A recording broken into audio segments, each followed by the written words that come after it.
Welcome to the Dental Marketing Podcast, a podcast that helps dentists win in the online world of modern-day marketing. Each week, we cover the most cutting-edge marketing tactics and strategies that are working right now across our client base to drive leads, phone calls, and more new patients for dentists. Now, here's your host and founder of Kickstart Dental Marketing, Chris Pistorius.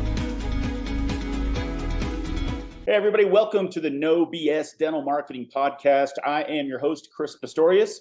And on this show, as you probably already know, we talk about straight to the point, no BS tactics, tricks, and strategies to help you grow your practice. Now, there's no fluff here, just great information that you can start using immediately to help you grow your practice and your bottom line. So if you're a dental practice owner, a manager, a doctor, a front desk professional, or really whatever, be sure to click the subscribe button on this video so that you can keep up with all the latest tips and tactics. Now, today we are talking to a special guest. We have Dr. Roy Krengel. Am I saying that right? Krengel? You're saying that correct. Krengel, like Chris. I got a friend named last name Engel. You have a friend named Engel too, and I just can't put those two together for some reason. But anyway, Dr. Roy Krengel, he owns two practices, two locations out in the St. Paul, Minneapolis area, specifically in the Bloomington area, I believe, and St. Louis Park. Is that right? That is correct. Yep. I got that part right. Well, Dr. Krengel, thanks so much for being a part of this show. Why don't you just tell us a little bit about how you got started? How did you get started in this crazy industry of dentistry? Thanks, Chris. I appreciate that you invited me on the show. Looking forward to it. God, how did I get into it? Crazy. So I mean, all of us have some crazy story when we were younger and sitting in the dental chair, all full of anxiety and stress. And, I spent a lot of time getting procedures done when I was younger, and it kind of instilled this kind of, desire to want to, give back and maybe do it better than when I was sitting in the chair going through it myself. So that was kind of the initial. I loved math. I loved science. And I just kind of fell into it. I started off really wanting to be a medical doctor, or maybe my dad wanted me to be a medical doctor, right? And I got through all the classes and everything. And the interesting thing is, I shadowed a bunch of medical doctors, and man, they were sad, they were crabby, they were mad at the world, but I was like, all right, I want to give back. So let's do this.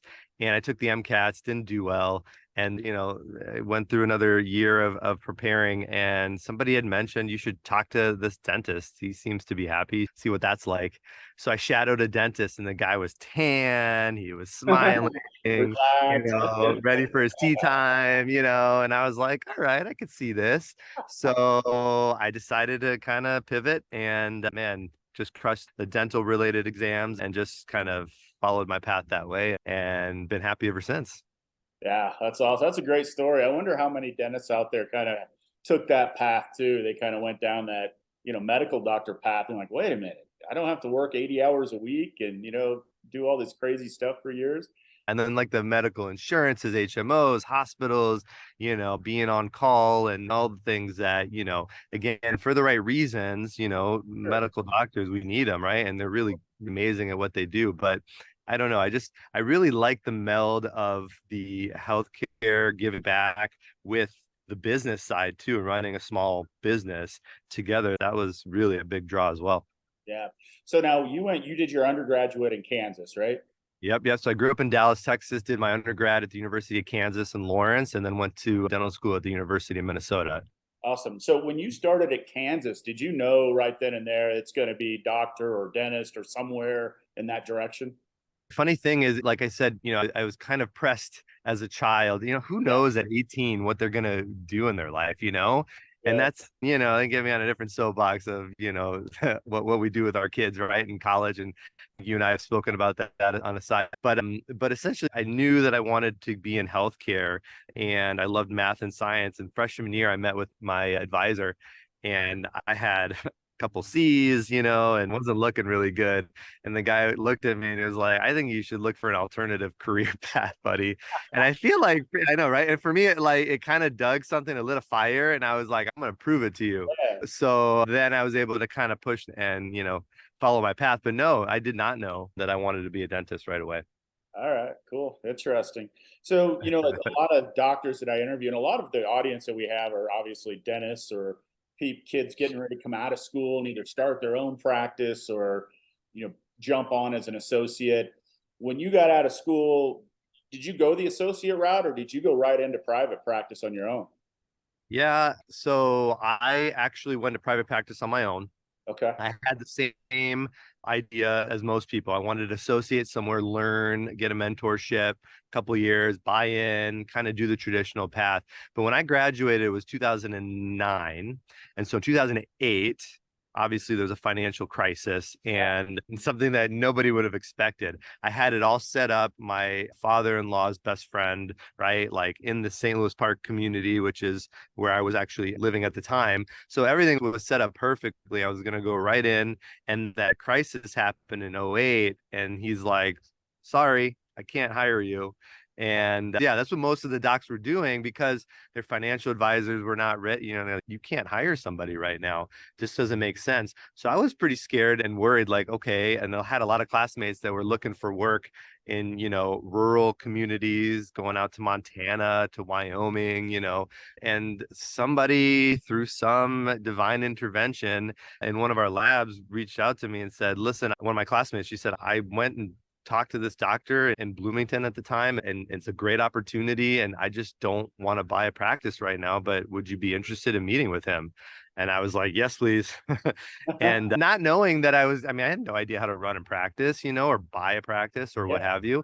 I Yeah. met with the guy, and after an hour's worth of like at a Starbucks, he was all in, I was all in, and I bought my first practice right out of school. That's incredible. That's a pretty small percentage that do that. So, I mean, I guess you have to learn pretty quickly when that happens, right? Yes. And I had a severe advantage, I think, for multiple reasons.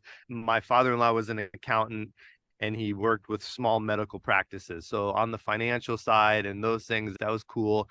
And the practice that I bought was actually in a professional building. So I had a specialist everywhere. So next door was an endodontist, upstairs was an orthodontist and a periodontist. There was another GP. So I felt like, if I ever got in a pickle, I had a Right. lot of help and it was fantastic. Yeah, it was cool. So Yeah. I was very fortunate, very lucky. You had a little bit of a support network there for sure. Definitely. Couldn't have done it without it for sure. Let me ask, maybe somebody's kind of thinking about doing the same thing here. What's maybe the biggest or best piece of advice you'd give them if they wanted to come right out of school, not be an associate, go right into owning their own practice? Oof. I think the right fit I think the idea is having the right practice philosophy, I think, as the doc that you are looking to buy out, right? Or the practice that you're trying to do.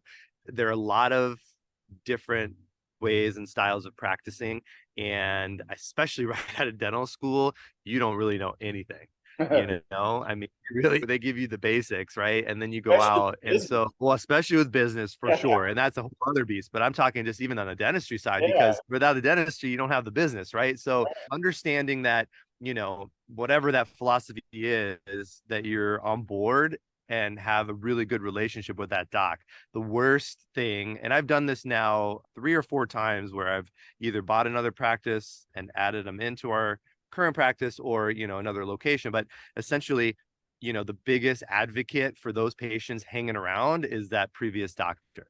Yeah. So yeah, so I would advise having a really good relationship with that doctor, That's- making sure that they're hanging around, they're talking you up, they're able to, build that rapport for you initially at least. Because especially again out of school, you look young, you're green as can be, and it can be scary. So having that person there would be super helpful. Yep. I've seen that go sour before. We represented a dentist that they were an associate first, though, but they bought a practice. And right before closing, there was a little bit of a conflict there between the previous owner.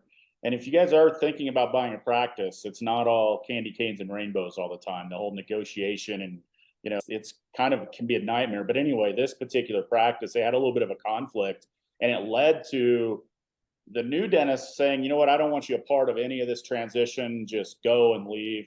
And this was a pretty well established practice, and they lost about 60% of those Wow. active patients. because what the person did was, and against my advice, but I don't know everything, but they Sure. changed the name immediately. They had no association with the old doc, and they didn't do a very good job of communicating any part of the transition. They just kind of assumed that they could go in, take over, and everything would just be fine, and it wasn't. And it hurt them pretty badly. I don't know if they're still around or not, but I think that advice that you just gave is huge. If you are taking over an existing practice, I think that relationship with that transition period is huge. And let me make another quick comment if that's okay. But at least like today, speaking to my banker, based on interest rates, right? So if you're buying a practice, you're most likely taking a loan. And back in the day when the interest rates were kind of fun, right? 2, Yeah. 3%. The margins in dentistry were enough that maybe you lose 20, 30, 40% of patients. It sucks. You're not happy about it, but you can still make do and kind of grow this new practice. Now, I think those margins have gotten a lot smaller, really hard to, the attrition of those patients. I mean, it sounds like 60% leaving does not sound like it'd be manageable with these interest rates right now. So yeah, do everything you can to try to keep those existing patients. Yeah, and a lot of times what we're seeing right now is this kind of turnover, kind of I guess kind of the baby boomer dental practices are starting to sell to, the younger crowd. And what Right. we're finding is that the older dentists really for the last few years just kind of put things on autopilot because they knew they were going to sell and they didn't want to invest in like a CEREC machine and, keeping up on the latest stuff. And so you go and buy that existing practice and then you got to start thinking about buying the CEREC machine, digital x-ray, whatever it may be. And Yeah, that's just other stuff that's going to have to be financed and can get totally. pretty expensive, once the final bill's there. Definitely. I don't want to scare anybody away because because it's been the best. I mean, the best investment is in yourself, and doing, buying a practice is still going to be ideal if you are looking for something, in ownership, right? And in dentistry. But yeah, no, I think all those things will come through if you just do your best, right? And try to connect with that previous doctor and just make sure you're there for the patients. Yeah, I totally agree. Are you looking to grow your practice but are a little unclear on what the best way is? Let us help you out. We have over 13 years of experience in helping practices just like yours increase new patient growth. Just go to kickstartdental.com and sign up for a free strategy session where we will give you some great insights on how to take your practice to the next level. Now, Right. shifting gears a few years, I guess, I know that you do, or you like to do a lot of implant work. Right. You do a wide variety. In fact, we have a mutual friend who does training and education for GPs to be able to do implants, Dr. Yeah. Todd Engel. And I've sat through a few of his courses. And I'm not a dentist, but I'd like to give it a shot to do an implant. But I think I'm that close to being able to do it. But Yeah. obviously, I think you were trained through him as well. How long ago was that, and what's that experience been for you since? Well, I definitely consider him one of my biggest mentors in dentistry. I started in 2009 practicing and then started placing implants probably a couple years after. Okay, Okay. so pretty quick. And yeah, pretty quick. Yeah, Yep. And to be honest, I mean, there are so many courses now available to go out and get training on dental and anything, right? I mean, you can do things online now and then yeah. jump right in. That's kind of scary, really. It is really scary. It is. It is. However, Dr. Engel was out of North Carolina. He has different courses, starting off with just placing a single implant all the way to doing the all on X fixed hybrid procedures. Gone through all those. I highly, highly recommend it because of the way he basically probably made you feel so comfortable, Chris, that you could place an implant, right? I mean, it Yeah, becomes, yeah, I mean, I think a lot of the courses taught by specialists primarily make you feel like you're not good enough to be able yeah, they, to they do talk it. down to you sometimes almost They as a do. GP. And They not to always, yeah, interrupt, this isn't a plug for Dr. Engel, but I sat through probably two of his courses, and he just has this talent of just putting complex things into layman's terms so well that even a dummy like me feels like, oh yeah, that makes sense. totally. And that's exactly what I was going to say. I mean, still the words from my mouth. He makes everything so simple, even though it's complicated, and he spends a ton of time, figuring out how to translate that message. But when you leave that class, number one, you've already done a handful of implants. Right. on live patients, right, who are volunteering to be there under the supervision of mentors and other classmates that are going through it. It's great, and then you go home on Monday and you get going and you can place your first one right away. A lot of courses, you get a lot of that, didactic. You sit and then you listen and you get enthusiastic about it. You spend the 20 grand on the implant supplies and everything, and then you get back and you're like, oh my gosh, nobody's here to watch me. What am I doing? Yeah. So that's been great. And like I said, I started that a couple years out of practice, about 11, 12. And then maybe 2019, I went all the way to the final one where we did the full on all on X cases. Interesting then, right? Yeah, man, it is seriously the most revolutionary thing, procedure in dentistry, in my opinion. It changes someone's life overnight, and it's great. It's been amazing. So to have the confidence to be able to do that took years, of course, of training and practice and such, but it's been fantastic. Yeah, and I know Dr. Engel teaches, especially in the early stages. He's like, don't ever take on something you're not comfortable with. Like if it's too complex of a case, early on, send them off, right? Sure. But it sounds like over the years, you don't turn down much, do you? I mean, you can do full on everything, right? I was just telling somebody, my other associates at the office today, that I get more anxious and afraid when I see a big filling that I need to do in my schedule than if I see the surgeries or even like the hard root canals and things like that. I think, again, the repetitive nature, right? When you're doing something enough, you have a little bit more confidence. Don't get me wrong, I make mistakes and, it's just part of the process. But yeah, I feel comfortable with a lot of things that originally, right? Like I never did. I never thought I'd be able to. Yeah, it's just human nature, I think. And I think that, and he talks about this too. He's like, whatever you do, don't come away from the training and just not do many implants. Do them, right? Just keep practicing, because it's like anything else. If you're trained on something and you do a couple of them and you stop doing them for several months, you're going to lose your skill. Would you agree with that? I would agree with that wholeheartedly. Yeah. And the way we run our practice, which is kind of part of why I wanted it to be this way, is we have different doctors who are really good at doing different things. I don't want to call them, we don't all specialize, but we just have our favorite procedures that we like to do. And we work as a group, It's very hard. I want to say it's impossible. Like the doctors of the olden days, right? Who kind of either did everything, right? And then you can include business in that too. I mean, it's impossible to be one person to be able to do all of that alone. So yeah, so being able to pick and choose what procedures we're really good at and do them all the time and keep them within the practice, that's been great.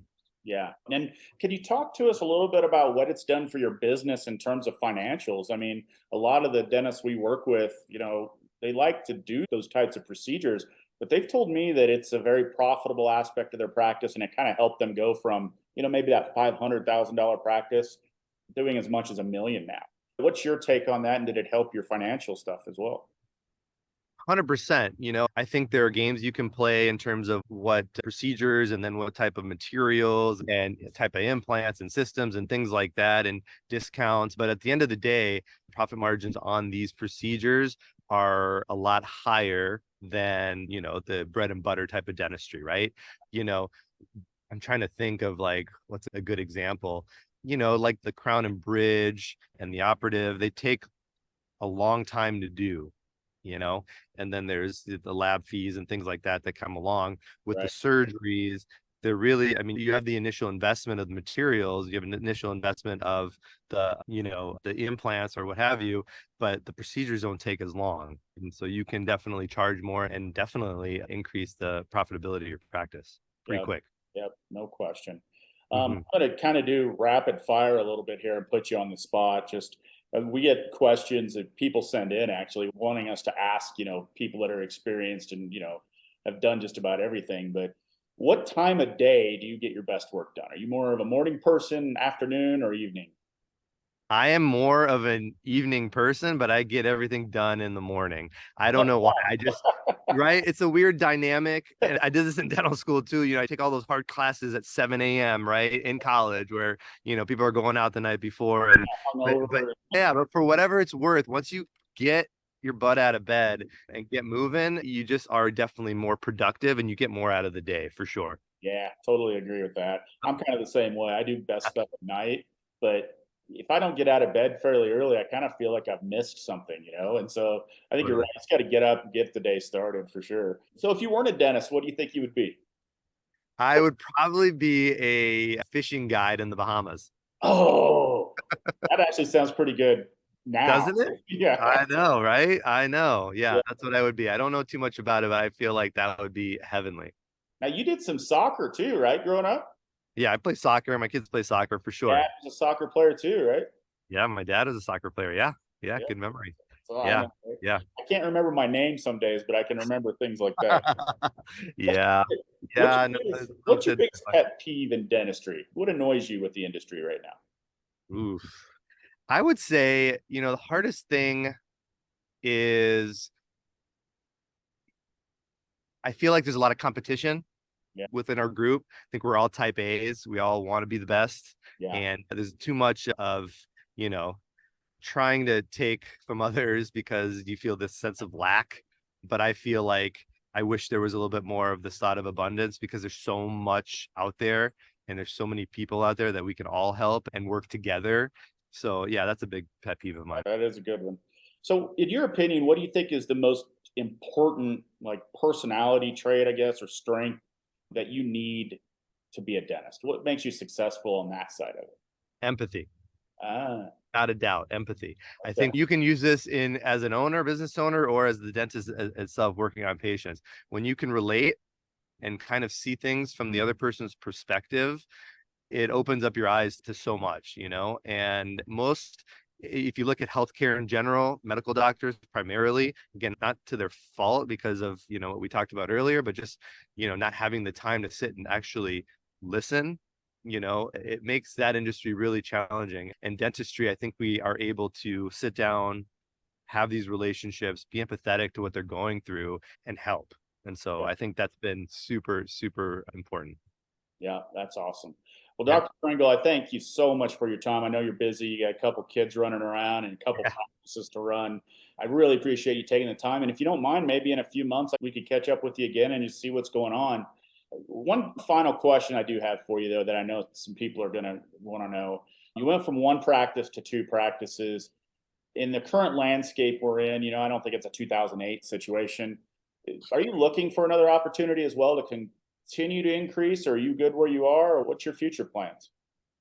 I think if you're not growing, you're dying. And that doesn't mean that you need to rule the world. It just means that opportunities are there. And my vision and my goal is to be able to, help as many patients as I can. And I can only do so much with my own two hands. So as opportunities come up, and I have brokers that I speak with and bankers and, the relationships that we have in the community, when things come up, I'm definitely open to continued growth. That's awesome. Great answer. Yeah. Okay. Well, thanks again for being here. I appreciate it. Maybe we'll catch up with you in 6 months and just see what's going on, if that's cool. That sounds great. Thank you so much, Chris. I appreciate it.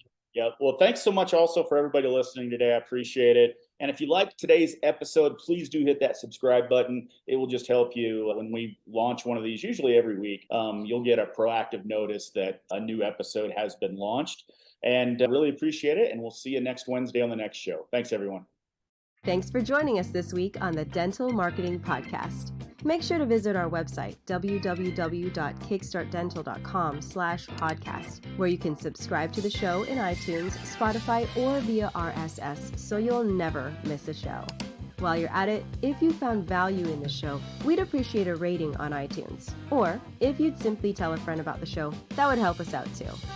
If you are ready to grow your practice, then you might want to schedule a free strategy session with us. Just go to kickstartdental.com and click the free strategy session button and give us 15 minutes of your time to change your practice forever. Be sure to tune in next week for our next episode. And thanks for listening to the Dental Marketing Podcast by Kickstart Dental Marketing, where dentists go to win online.